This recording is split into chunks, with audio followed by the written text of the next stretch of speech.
บายดีเนาะตอนนี้ก็มาเจอกันเช่นเคยเพื่อนเนาะทีนี้ก็นี่สิพาไปเบิ่งสวนเนาะอยู่เทิงเพื่อนเนาะนี่ว่าสิไปปลูกมะม่วงหิมพานต์เนาะนี่ก็ธรรมศาสตร์เนาะเป็นเสียงจักจั่นแล้วก็เสียงนก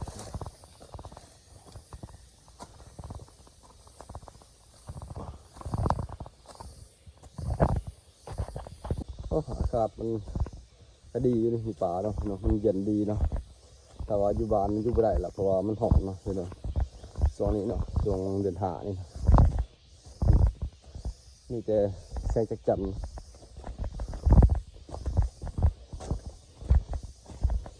ว่าจะตั้งใจมาปลูกมะม่วงแล้วพี่น้องเนาะมะม่วงหิมพานต์เนาะแล้วก็มาทางสวนหน่อยหนึงเนาะพี่น้องเนาะนี่นะหัวให้มาพี่น้องหัวนี่เวลามันกัดเจ็บนะพี่น้อง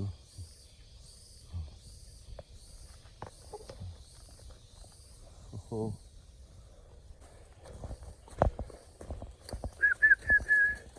เลมอน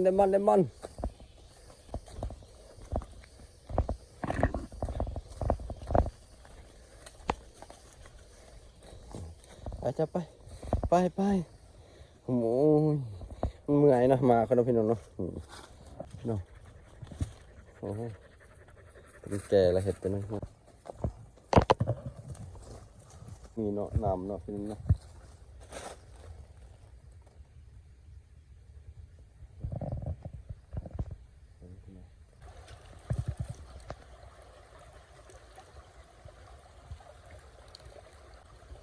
ทีนี้จะเป็นทางขึ้นสวนของข่อยเองนะพี่น้องสิพาเบิ่งเพราะว่าสวนที่นี่ก็บ่ได้ทางนะพี่น้องเนาะปะแต่ดนเสียงไก่ปลาเนาะเพราะว่าน่าจะมีลูกเนาะพี่น้องเนาะ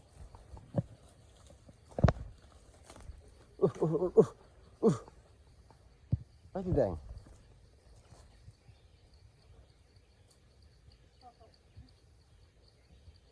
นี่เนาะเป็น4-5 ปีหลังก่อนเนาะโอ้มันหกแล้วพี่น้องแต่เฮา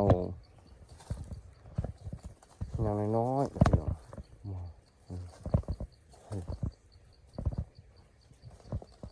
มันอยากไก่ปลาแล้วอยู่นี่เนาะพี่น้องตัวมาข่อยมันบ่มานเนาะ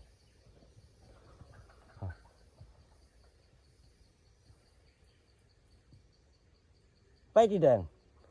พุ่นโอ้ยมาตัวนี้มันงงมันจะไปแล้ว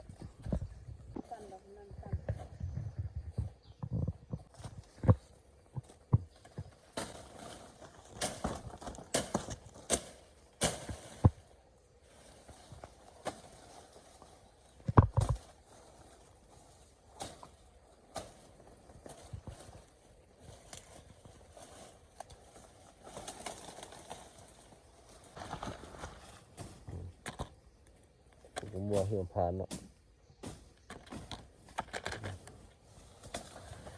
ก็เนี่ยกำลังทางเนาะพอสิทางแถวนี้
โจ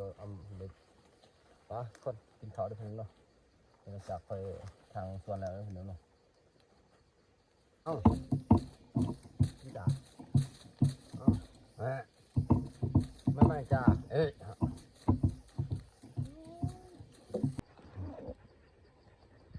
เนี่ยมันมนพี่น้องเสียเมือ